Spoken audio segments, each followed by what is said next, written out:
Hi, my name is Shad Ireland, and at the age of 10 I was diagnosed with kidney disease. I require kidney dialysis every other day in order to survive. I was the first and only dialysis patient in the world to ever compete in and complete the Ironman triathlon, and I can tell you, Ironman saved my life. Growing up with kidney disease was difficult. I was told I'd never be an athlete. I was told I'd never get married. I was told I'd never graduate from college. I've done all of the above. I remember losing my first kidney transplant. I was on my mother's couch. I weighed 75 pounds. I was given a 6-month life expectancy, and I saw the Ironman on TV. It changed my life. It saved my life. It inspired me. I believe an individual inspired can accomplish anything, and we have the ability to inspire others by doing what inspires us. I made a promise to myself that day that that would be me, racing the Ironman World Championships. On July 25th, 2004, I made history. I completed Ironman, became the first dialysis patient in the world to do it. Still the only one. Without dreams, what are we left with? That's what drives me. I'm in the gym every day, I'm training. And my dream is to race the Ironman World Championships.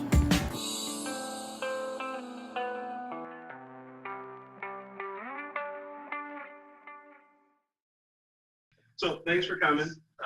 We've done this before in the past, but I do think it's important for our teams and our factory teams to understand. We know what we build, we know what we do, we know the customers we serve. At least on paper, we know that we serve. But I think it's important for people to have a real understanding of what our equipment means and does to somebody or for somebody.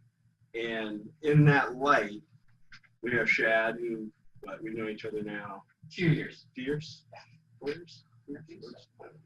A few years, and Shad happens to be a dialysis patient that uses our equipment, that lives in the Twin Cities. So lucky us that we're able to have him come in and talk about just, his life, what he goes through, what our equipment means to him, what's it allowed him to do. He's got a great story. It's awesome. Thanks. All right. Without that, All right. nothing further. Shad Ireland. Thank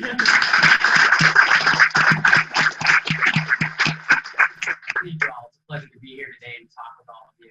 And first off, I want to start off by asking somebody in the audience who's brave enough to answer, what is it that MarCor does? Who can tell me? Anybody? Tough crowd, okay. Well, from what I understand that you do is you make water purification equipment. But I'm here to tell you that you do more than just make water purification equipment. What you do is you save lives, you change lives, you empower patients. And when you look at what you do from not just from a micro perspective level, but from a macro perspective level, you can begin to understand that you have a direct impact on the lives of others, that you are more than the sum total of your existence. Collectively, you guys do for us something that is very amazing. As a dialysis patient, the traditional model was to be connected to a machine 4 hours, 3 days a week in a dialysis clinic. And the evolution of that therapy has been home dialysis. So there are patients now that are able to, like myself, dialyze in the comfort and convenience of their own home. And they're able to perform and do the daily things that you guys take advantage of. That you don't think about on a daily basis, or drive back and forth, do all the things that you need to do. I can tell you that being connected to a dialysis machine is very daunting. It can be very depressing, and it takes up a significant portion of your day. And so these are the things that dialysis patients go through. And products like yours allow these patients to be able to come home and to be able to schedule their therapy to allow them to be able to do the things that they want to do. In my case, I was able to be a professional athlete. I had a great career for 10 years. And I'm going to share a little bit of that with you today, this morning, and talk about some other things. So as I stand here today, I want it to be, if you haven't heard it from another patient, let me be the first to say thank you for what you do. Because I was able to cross many finish lines. I've been able to travel internationally. I've been able to impact other patients because of what you do. And I think that's important. I think that's a message that all of you need to hear and that all of you need to understand, that you guys are having a direct impact on other people's lives. It's easy to kind of focus on what your task is at every day.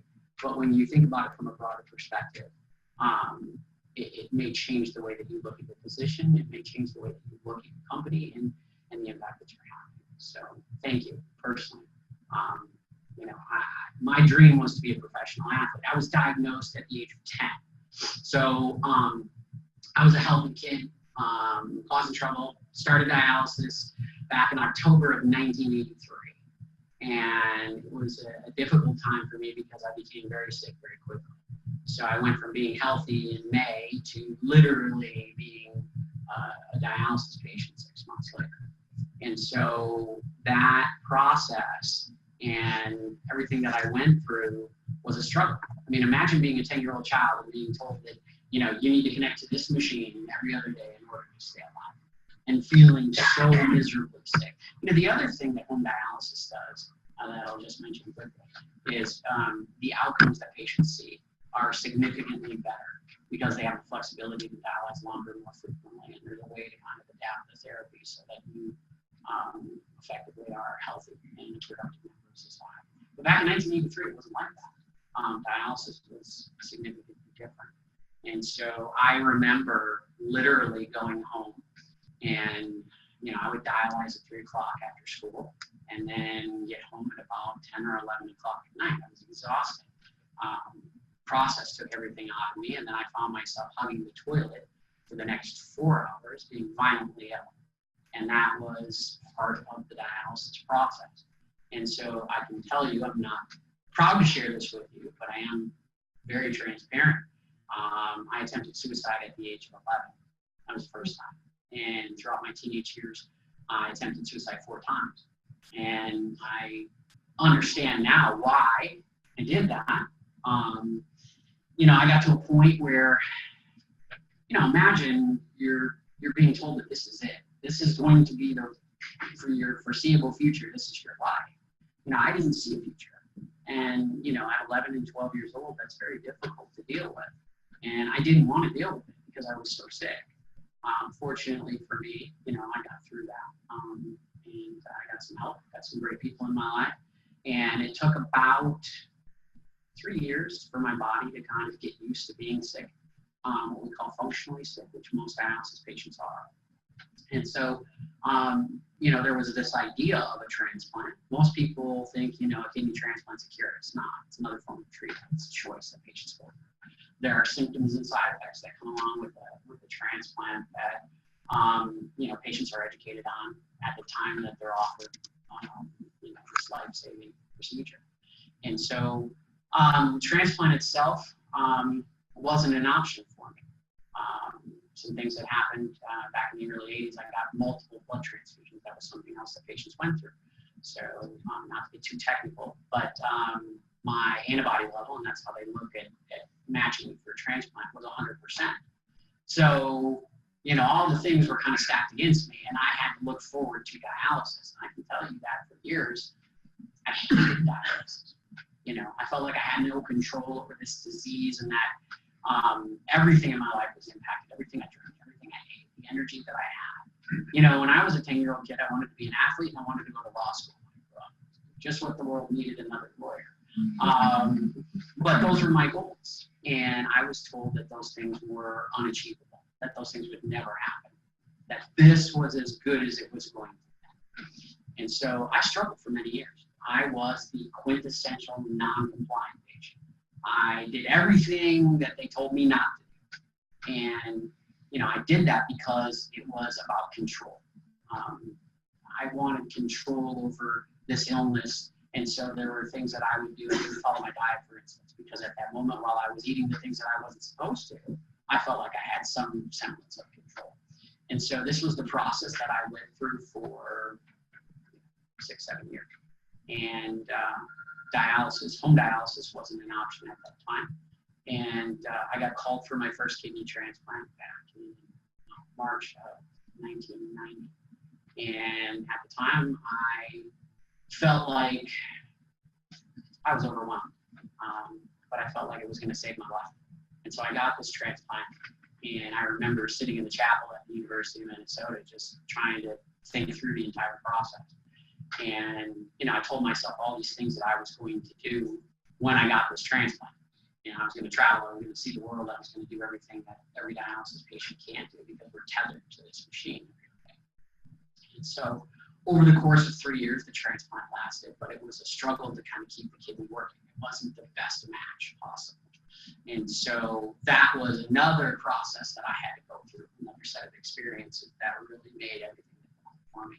Because, here I was thinking that I had a transplant, and it was working somewhat, but this was sold to me as a cure, that you won't need dialysis anymore, that you'll feel better, that things will be okay. And they weren't. I was still sick. I still had to take lots of medications. I was back and forth in the hospital and trying to get them to make the kidney work. But I'm grateful for the experience. I'm grateful to have had that opportunity because those 3 years off of dialysis, and unfortunately, that kidney failed in March of 1993. And I went into a coma pretty suddenly. I had developed what they called ARDS, Associated Respiratory Distress Syndrome. And that's where your lungs fill up with fluid.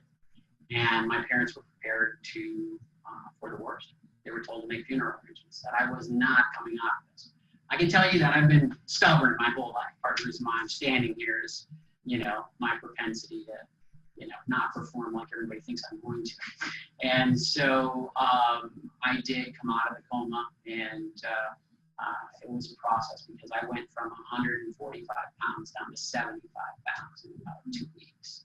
And so I found myself laying on my mother's couch, discharged from the hospital, and given a life expectancy of about 6 months. Now, normally, and these numbers have changed somewhat with the advent of home dialysis, but traditionally, people who are given this diagnosis, life expectancy is 2 to 5 years. And 1 to 3, 2 to 5 years. And so that's kind of what they look at when they're given the diagnosis, and that doesn't have to be the case.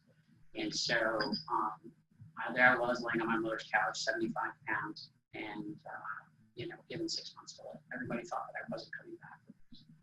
And it was, I'll tell you, it's when you kind of hit the bottom where you gain perspective.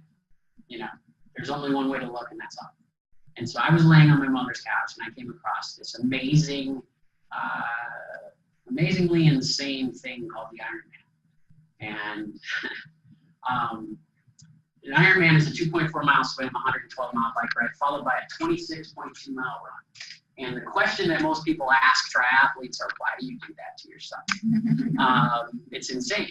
And so there I was, laying on this couch, 75 pounds, my mom's sitting in the chair across from me, and I find myself sitting on the edge of the couch, looking at the television, totally enthralled. Just can't believe what these people are doing. I was watching the World Championships in Hawaii, and I was watching these people do something that I thought was physically impossible. Okay? How do you do a 2.4 mile swim followed by a 112 mile bike ride followed by a 26.2 mile run? Yeah, I was watching these people do this, and I was watching these people literally hit the ball, collapse, and crawl. Okay, what was driving these people? Whatever it was I wanted.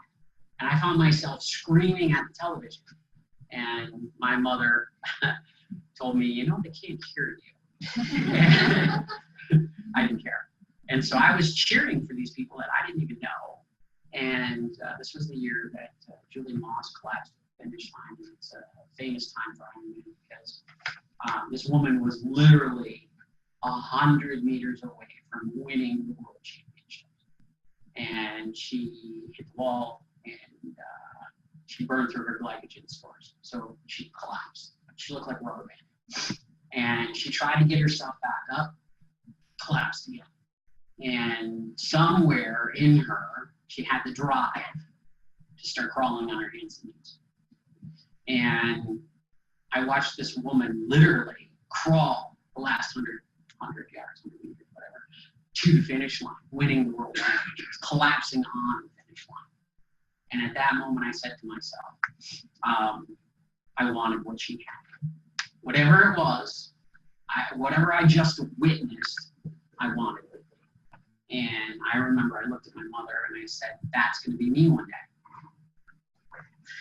My mother told me I needed a nap. think they need to adjust your medication.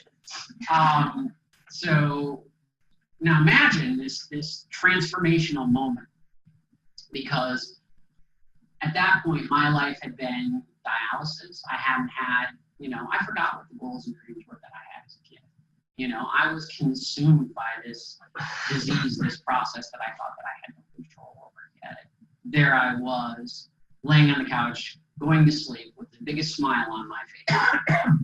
I can tell you, ignorance is bliss. I woke up the next day with a sense of motivation, which I hadn't had in a long time. I was inspired. And I can tell you that, motivation comes after the fact. It all begins with inspiration, and you have to find what inspires you. And I did. And so it took me 2 years to gain 5 pounds. And dialysis patients struggle on a daily basis.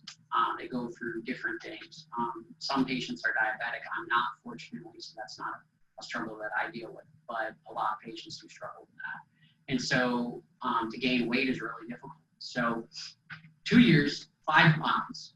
I'm 80 pounds. I'm stable, but still functionally sick.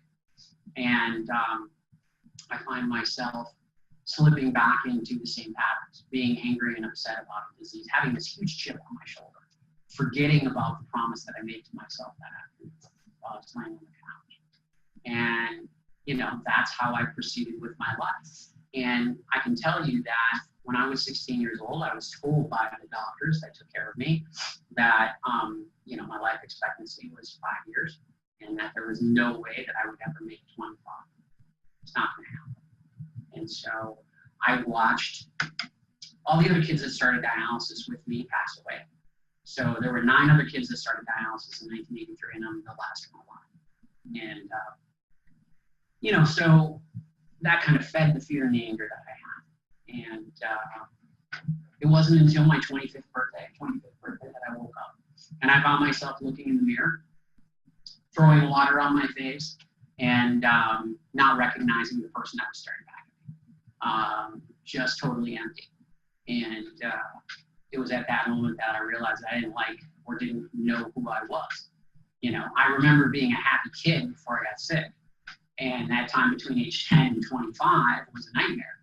And then I was really pissed off because I was told I wouldn't live past 25. Well, today I'm 25. Now what? How could they be wrong? These guys that I had as physicians had a collective experience of about 160 years. Now what?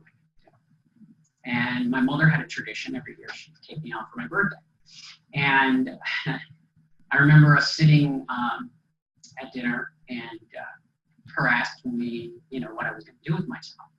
And, in the back of my head, I'm thinking about this moment that I had where I'm staring in the mirror. And my mom said to me, she said, you really need an education. And, my philosophy up until that point was, what's the point? I'm going to die. So why not live my life and do everything that I probably shouldn't do, but so that I could have all the experiences. I was trying to cram all of these experiences in this short amount of time. I was trying to do things that they said I couldn't do. And my mother told me, my mom was a huge advocate for education. She believed that education is the way out of any situation. That is the one thing that they can't take from you. And once you have an education, you have the ability to critically think and look at things through a different perspective. And so I understand what she was doing. She was trying to get me to get an education, to look at the world through a different set of eyes. But to me, the world was black and white. There was no color in my world. It was binary. It was on or off. It was mostly gray. And so in order to appease my mother, because this was something that she said multiple times throughout the year on my birthday, so you got to go to college. So I found myself at Metropolitan State University in St. Paul, and it was a Monday morning, 8:30 in the morning. The last place I wanted to be was in a philosophy class. And the class was called Perspectives.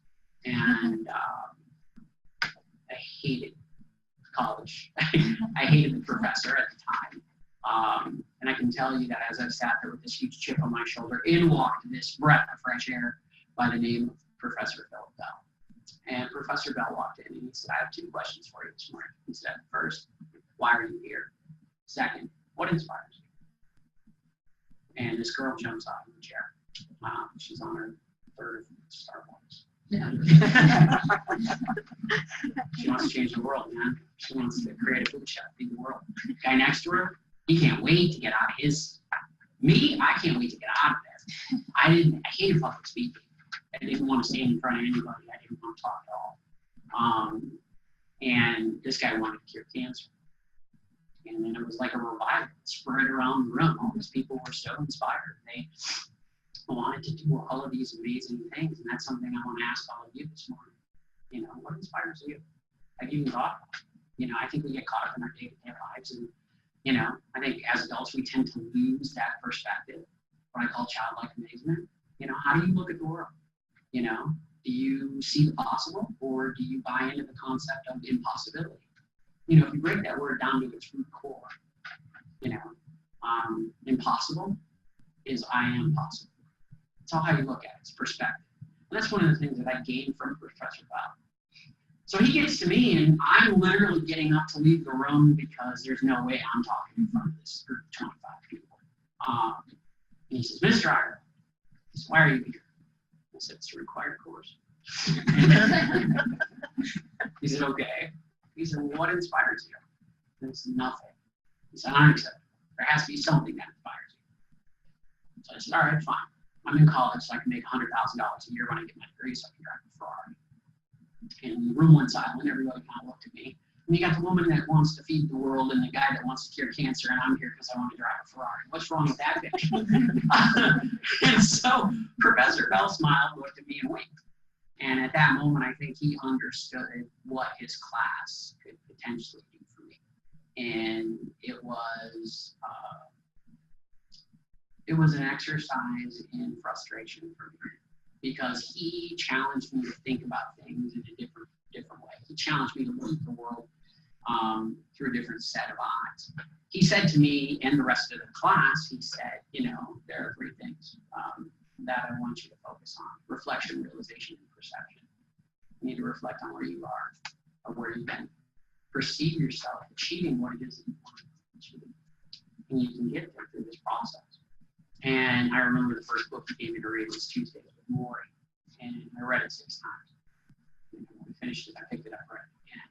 And this is a book that was written by Mitch Altman, who talks about this conversation he had with a professor he had in college that was diagnosed with ALS.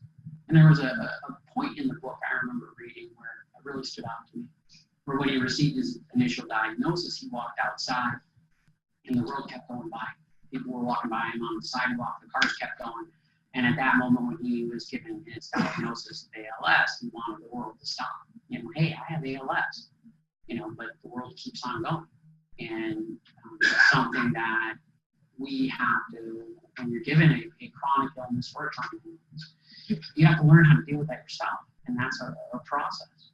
And so, you know, I really credit Professor Bell for giving me the tools that I needed at the time to figure out how to start to manage this illness.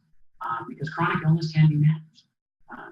You know, there are products, there are things like you guys make that allow people to live their life despite the illness, despite the diagnosis. Yet I was too focused on what I had lost, not what I had gained. You know, I didn't know how to look at the world from a different perspective. You know, I remember we were sitting in class one day and he said, Mr. Ireland, pick up a pen and a piece of paper. And he said, I want you to write about a traumatic experience in your life. I laughed. I'm like, my whole life's been traumatic. He's like, well, then you have a lot to write about, don't you? Right. Read.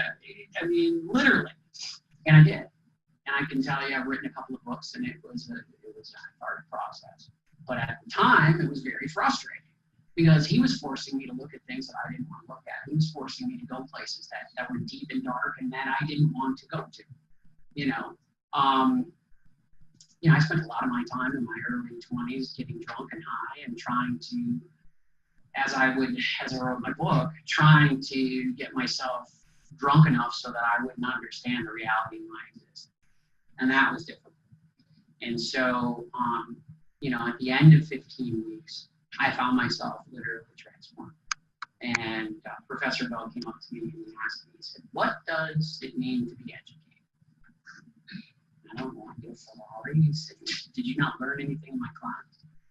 What does it mean to be educated?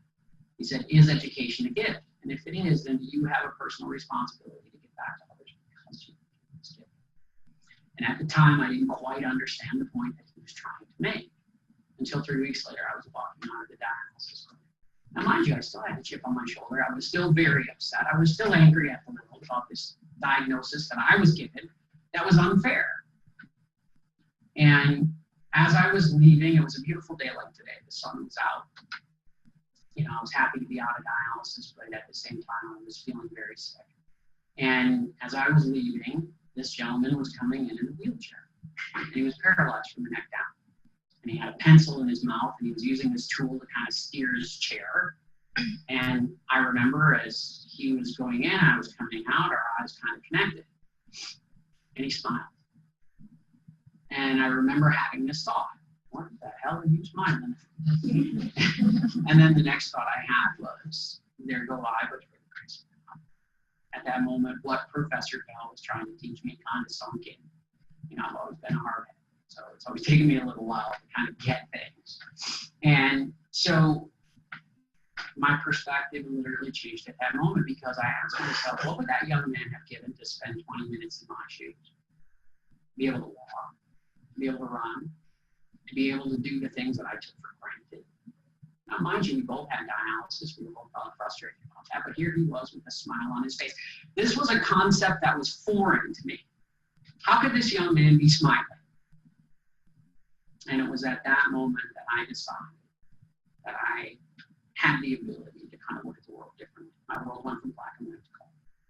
I started to look at things. I started to appreciate things. I started to, as Professor Bell said in our class, ask questions and seek answers. And this crazy idea came across my mind. I had this idea that I could beat this disease, that I wanted to, and I was going to do it. And everybody thought I was nuts. You know, but I started to ask a lot of questions. You know, the sign of an educated person is somebody that questions everything. You know, there's nothing wrong with asking questions. Have people explain things to you until the point where you understand them. You know, and that's okay. And so I did. It drove my doctors nuts. I kept asking why. I was that guy. Well, why? Well, why are you only dialyzing me 3 hours, 3 days a week? And I started to do research. And I came across this process called home dialysis. Flipped my wig. I'm sitting there reading about home dialysis and these people in Europe that were having full and productive lives, that were working. Well, what does that mean? What's a job? You know, because I was on disability. You know, I was told this was my lot in life, that this wasn't going to change. This was as good as it was going to get. And I was seeing these other people that were like me, that wasn't the case. So I went in and I asked my doctor, I said, what's home dialysis? I said, you know, in Europe, they're dialyzing people 4 hours, 4 days a week, and they're doing amazing things. And he's like, yeah, well, you don't live in Europe. And so next time I came back in, I asked him about home dialysis in Canada. I got the same response, well, you're not Canadian. And it only frustrated me more because I saw a potential answer. And then the next question I asked was, well, how come I can't have access to that? That doesn't make sense to me. And so I started to look at the dialysis process itself. I started to tweak the process, which drove my doctor and my nurses insane because they had this cookie cutter approach. Part of the problem with the system as it exists right now is, you know, all these really smart people have thought that, you know, we can, you know, create a one-size-fits-all dialysis process. You know, if you have kidney disease, it's going to affect you differently than it affects me. You know, and care needs to be individualized. And that's a model that they used to use in the early 80s that they've moved away from. And I think the pendulum is swinging back now, that care is moving back towards an individualized model. You know, how do you tailor a therapy for the patient that's dealing with a diagnosis? And so this was a concept that I understood inherently. So I started to say, well, how do we adjust the blood flow? What if we adjust the needle size? What if we adjust the dialysis flow? You know, what if we bumped it up to 800? What does that do? And my doctor's like, why don't you just do this? And I'm like, well, why don't you just answer my question? And so I ended up with a different doctor, a young doctor, who found me, you know, amusing. And so he started to embellish some of these ideas I had. And I can tell you pretty quickly, I started to feel better. So I put two and two together. I'm like, hey, So if I increase my blood flow, use a larger needle size, and change the dialysate flow, all of a sudden I get better outcomes. So my lab values increase. And so drove the nurses nuts because they want to be in and out 3 hours, yet I wanted to dialyze 5 hours. Who in their right mind wants to sit connected to a machine longer? Like, this was a concept they couldn't understand. But all I wanted to do was live. I wanted to feel better. And in healthcare, unfortunately, feelings are taken out of the process. They need to be included in the process, but they teach in medical school to remove feeling because that's how you function in that environment. You can't feel. Doctors are trained not to feel. They want quantifiable data. Well, I don't understand quantifiable data. As a patient, I understand how I feel. And I think that's part of the disconnect and part of the problem we have in healthcare currently. But that is changing. And so I had a doctor that, gave me what I was asking for. I started to feel better. I started to be able to function. I graduated from college. I became a network engineer, and I hated my life. I sat in a queue. Thank you for calling the help desk. My name is Shad. How can I help you, and how can I keep you from not calling me back?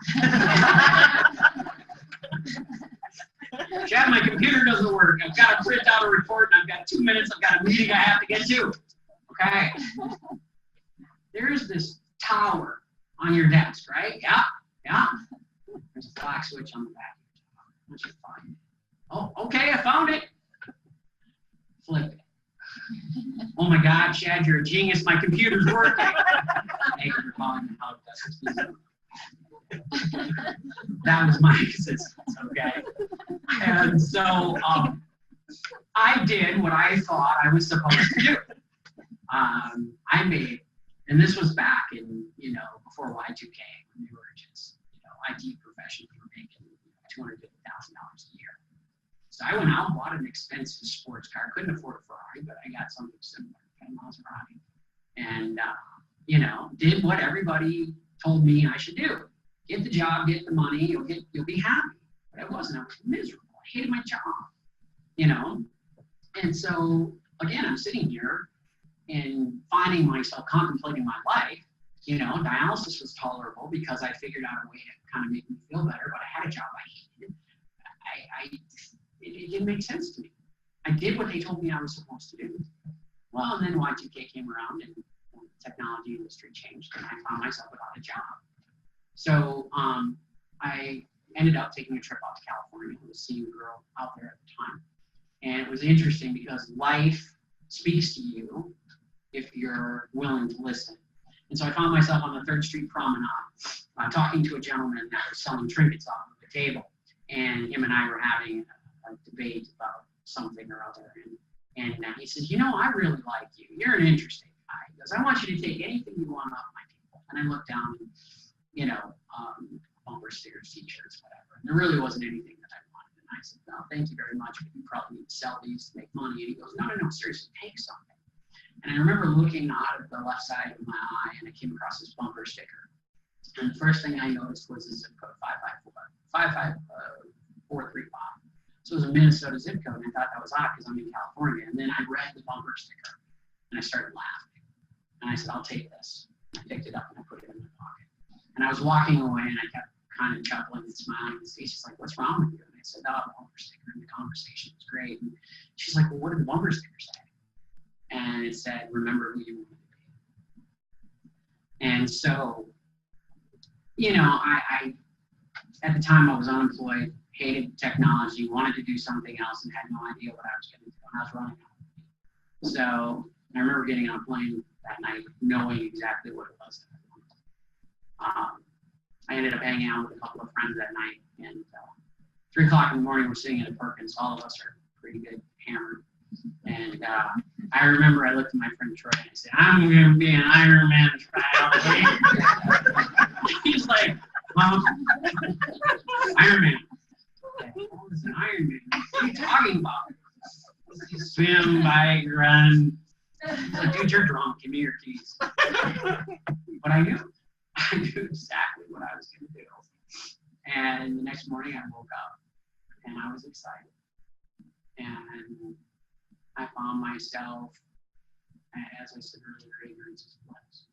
So I found myself at Lifetime Fitness in 2003 at the gym, 80 pounds soaking wet, I'm going to be a triathlete. I walked in there and went into the weight room, right? Because I needed muscles in order to be a triathlete. And let's just say I got a dose of reality. I couldn't lift 5-pound dumbbells. Yet I'm watching this guy curl 100 pounds. And he's looking at me, he's like, little man, you need some help? Right to the cardiovascular area. So much for the weight. So I got on the treadmill, and I couldn't walk 30 seconds. And this was very frustrating because I remember I left by the time I did feeling deflated. How was I going to be a triathlete? I couldn't even walk 30 seconds on the treadmill. I was a dialysis patient. Why don't I just stay in my lane, play my role, right? And dialysis patients, people with chronic kidney disease, end-stage renal disease, and type 2 diabetes, for the most part, have cardiovascular disease. It is a comorbid condition. It's something that comes along with the diagnosis. And, it's addressed when it becomes a problem. And so I decided, this was a Tuesday, I told myself by Friday I was going to walk 30 seconds on the treadmill. And I drew my first line in the sand. And I wasn't going to back up from this line. And I remember Friday I got to the gym, and that was it, and it was on. And I remember at 17 seconds I was dying. And it seems like time slows down whenever you want to, when you set a certain time frame, it's like 18, 19, 20, you're dying, right? And I'm just walking. But I made 30 seconds.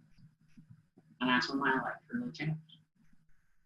I believed in the possibility. It could. And so I spent 4 hours a day, 6 days a week in the gym. A year later, I was 142 pounds. I went from 80 pounds to 142 pounds in 12 months. Doctors thought I had taken steroids. I had also signed up for Ironman, unbeknownst to anybody else. July 25th, 2004. My first Ironman was Lake Placid, New York. And I remember walking into the dialysis clinic early on and telling everybody I was going to be a triathlete. And they laughed. I remember the nurses and technicians sitting in the back room laughing. They're like, I just tried to do a marathon the other day. I couldn't get past mile 17. This guy's nuts. And I remember being frustrated when hearing this. And, and that drove me to spend more time in the gym, me and the cleaning crew, 3 in the morning. There I was. But I got a taste of what it felt like to be normal. And at that point, I was not going back. Nope. So I found myself Lake Placid, New York, and I'm kind of I grew up in Minnesota, I'm a hockey kid. Here we have 2 seasons, road construction in winter, and I look forward to winter, surprisingly, because I love hockey. And I found myself in Lake Placid, New York. History was made. And so I was looking around, walking around, all the other triathletes are so focused. I'm looking at everybody, hey, how you doing? Nice to meet you. Who's this guy? Great day, isn't it? I was just happy to be there. And I remember the doctor in Lake Placid saying to me, I almost refused to dialyze you. I think what you're doing is insane. The global medical opinion was that this could not be done, that I was going to kill myself. That I couldn't do this. Somebody needed to stop me. As my mom said, who was a nurse, we need to stop this tomfoolery. And I told her, I said, better to die doing something that you love than to sit and languish in a chair and not do anything. And this was a concept that nobody really understood. I did. And so I found myself at 3 o'clock in the morning, eating oatmeal, getting ready for the race. At 5 a.m., I was in body marking. And that's where they write your name, your race number, and your age on your left calf.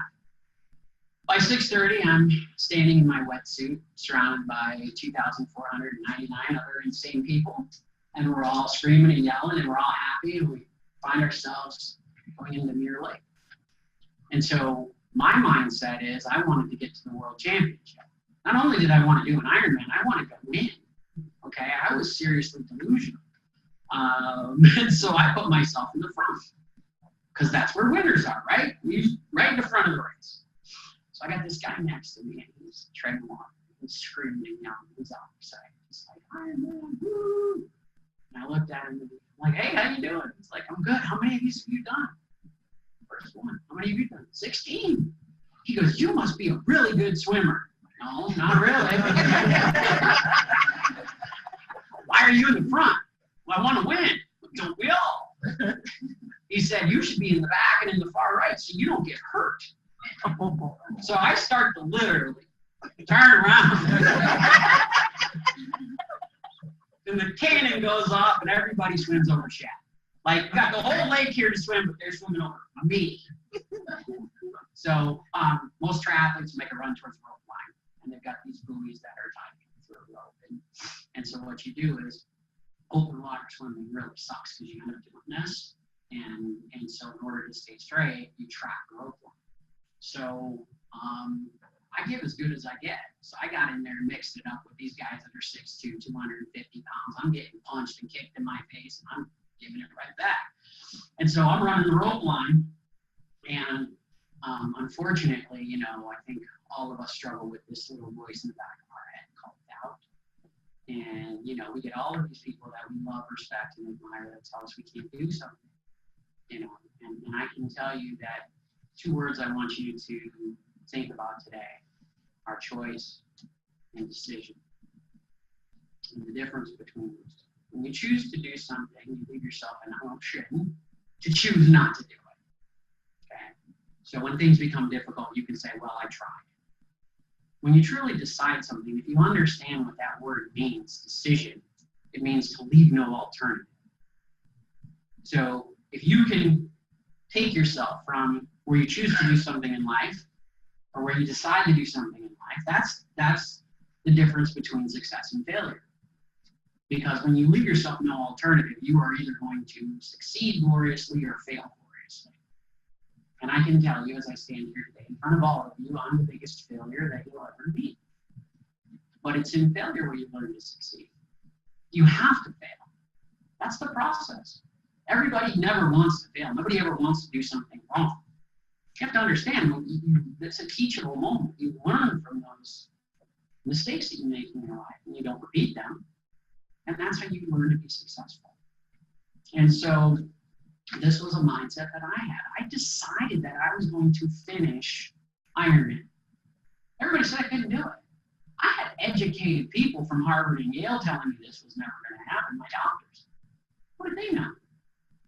I had crossed that finish line in my mind 1,000 times on day 2 when I was in the gym struggling to walk, you know. And so there I was, but you have this voice in the back of your head. You know, some people will call it, you know, being reasonable. And this voice was talking to me, telling me that I was in the water too long, that I was never even going to get out of the water. You know, because you have a time limit to finish 2.4 miles. And so I turned the first buoy, turned the second buoy, started heading back towards the shore, and it was a 2-loop course. So, you know, you would get out of the water, run the beach, and then get back in the water and swim the same course again. And I remember I got out of the water and I was walking, and I was feeling very defeated. And I looked up at the clock and it said 37 minutes. I swam 1.2 miles in 37 minutes. I couldn't believe it. So I got excited. I thought, how hard can this be? I'm going to win. So I jumped back in the water and I negative split my swim time. So that means you're faster on your second lap than your first.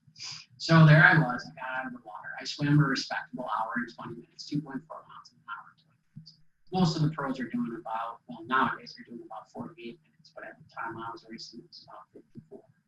So, you know, I was right where I needed to be till I got on the bike. See, I missed the memo. They got mountains in Lake Placid. They don't have mountains in Minnesota. We got speed bumps. So all of my training consisted of, you know, a lot of riding, but no mountains. So I literally died on the bike. I mean, I found myself out of the saddle, just grinding, trying to get up these hills.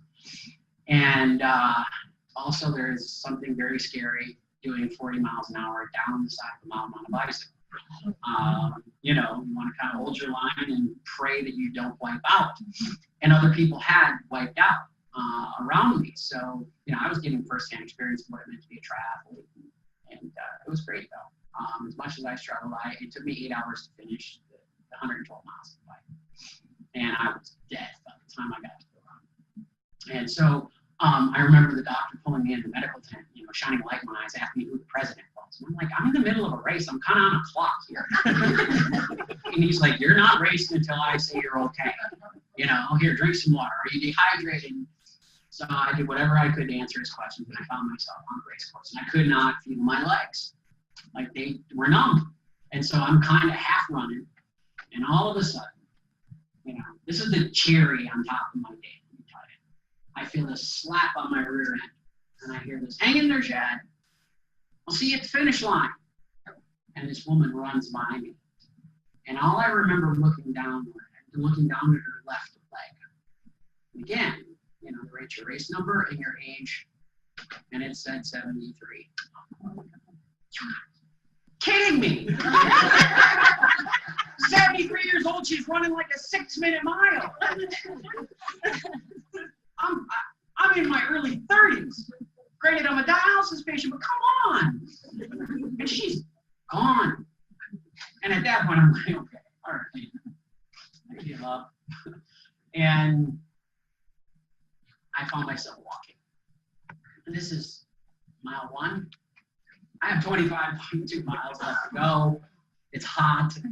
I'm walking and walking and walking. And, you know, I spent a long time on the board. And I struggled with wanting to stop at frequent points along the marathon. And I remember the shoes that I had were red. They started off white that morning. I was bleeding through my shoes. I had blisters. I had never felt pain like this before. And so I remember they sent the ambulance out to find me. It was about 10:30 at night. And I'm walking through the woods. And I'm just pissed. You know, and I've got, you know, miles left to go. And the ambulance pulled up, and they're like, hey, you're Shad Ireland, right? Yeah. You're the guy with no kidneys. Yeah, that's me. And they're like, well, you want to quit? I'm like, what do you mean quit? I'm like, I'm 4 miles from the finish line. Well, medical tent sent us out. They figured you were probably done. I'm like, I'm not done. Like, get away from me. You know, and I kept walking. And these guys couldn't understand why I didn't want to quit. You know? And I remember I was about ready to quit when I found myself walking to the last night. And the people that attend Ironman, if you ever get a chance to see one of these things, go and cheer on the athletes. Because I can tell you, we thrive off of that. And it's just an amazing thing to see. And all these people were still standing there at 11 o'clock at night cheering and clapping. You know, how do you quit? I mean, you got to kind of, you smile and then start to try to run. And I remember I got to mile 25 and I was done. Now, remember, my day started at 3 o'clock in the morning.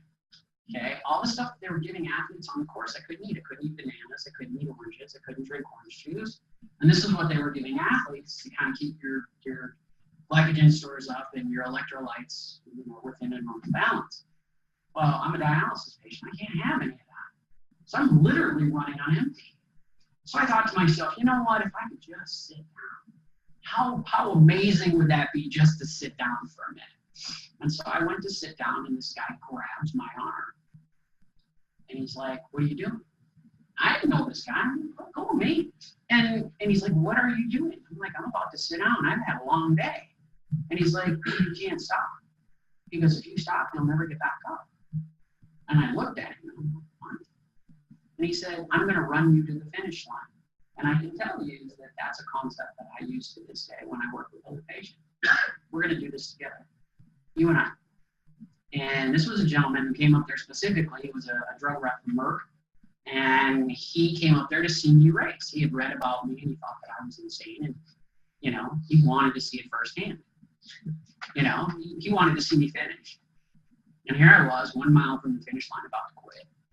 And he's like, no, this isn't going to happen. I'm going to help you. And so here we were. And my running resembled the penguin waddle. You know, it was a tough day. And he was right there alongside me.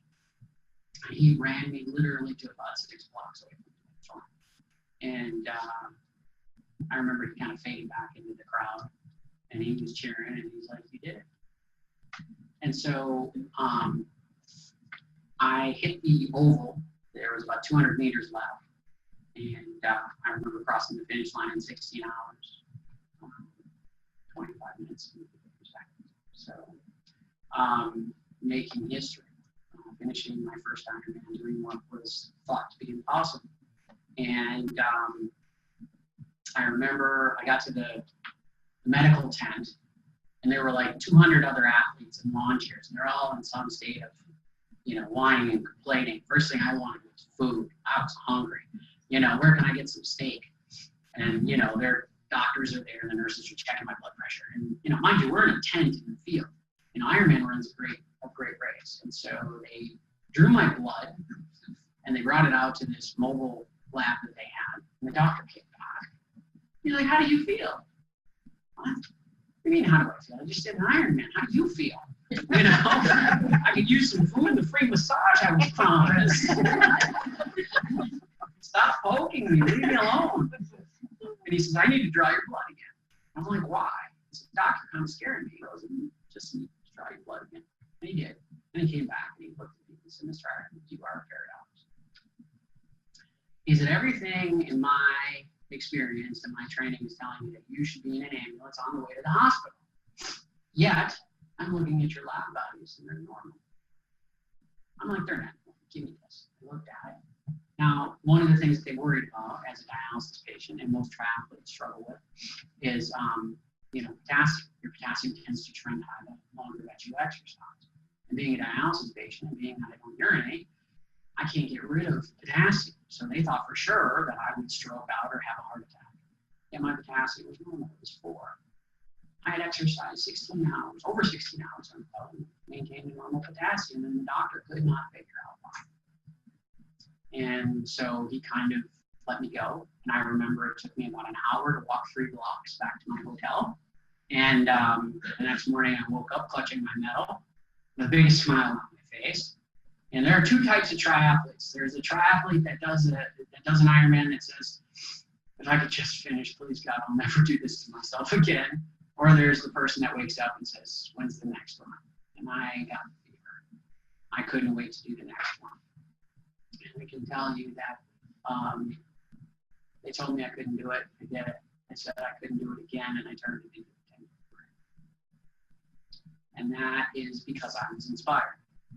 And out of that inspiration came this idea that I could take what I did and help others.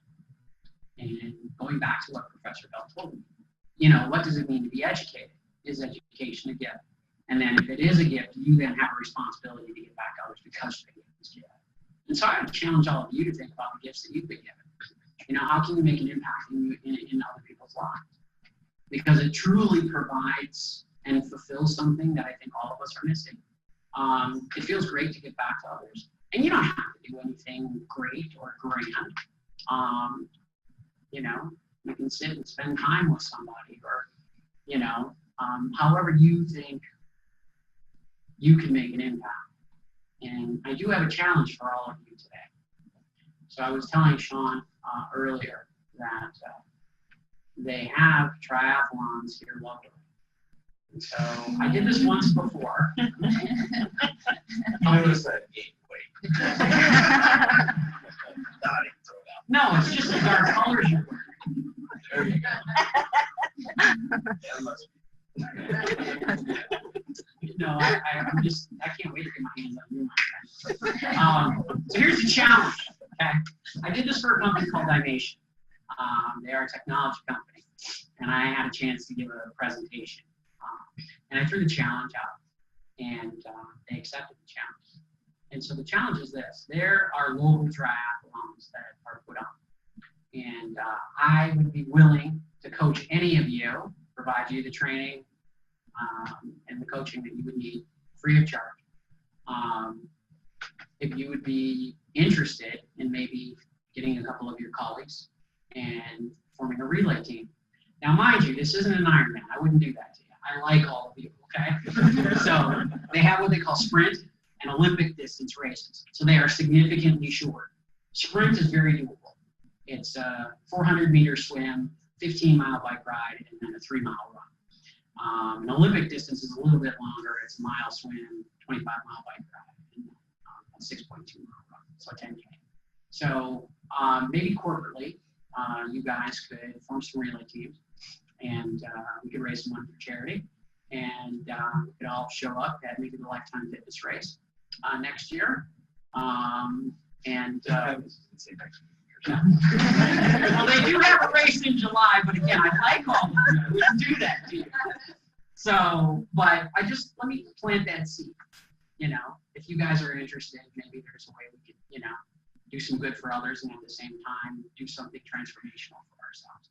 I can tell you that triathlon will change your life. You give me 16 weeks, I'll give you a new body. That's what my coach told me he did. He literally transformed me. And again, it goes back to what your goals and objectives are. And also, too, it's something that, you know, you may need to have fun. And in a relay position, you may not be a good swimmer, or you may be a good runner, versus you can get somebody else to do the swim, do the bike, and then you're responsible for one leg of the race. So let me just throw that challenge out there. I think all of you could accomplish it if you set your mind to. And I think it would be something fun. That's definitely different, something that you could do with your colleagues. And we could also make an impact on other people's lives. Like I said, raise some money for charity. So, but, you know, in closing, I will tell you that I'm very fortunate to be able to do home dialysis. I started home dialysis in 2005. And I've been doing home dialysis successfully since then. As a matter of fact, when I'm done here today, I'm going to go home and connect to a dialysis machine for 6 hours. So please don't forget that what you do makes a difference in people's lives. That you're changing lives and that your products are making a difference.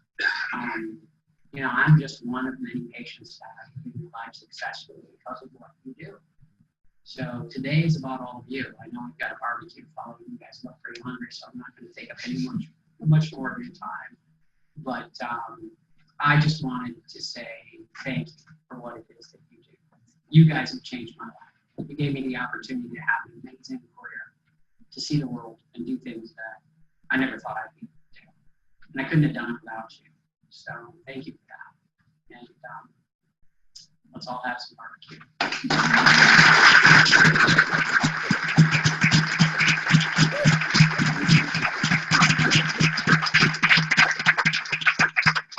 Shad's going to be with us for a little bit. Shad's going to be with us for a little bit, so if you have questions or whatnot, please come grab him. He's got many more stories beyond just that, beyond what he said. But I do think at the end of the day, the key is the things we do are important. The time we spend, the dedication we have does allow other people to do other things. So it's just important to keep that in mind. And with that, burgers and brats are ready. All right. So grab Chad if you have any questions.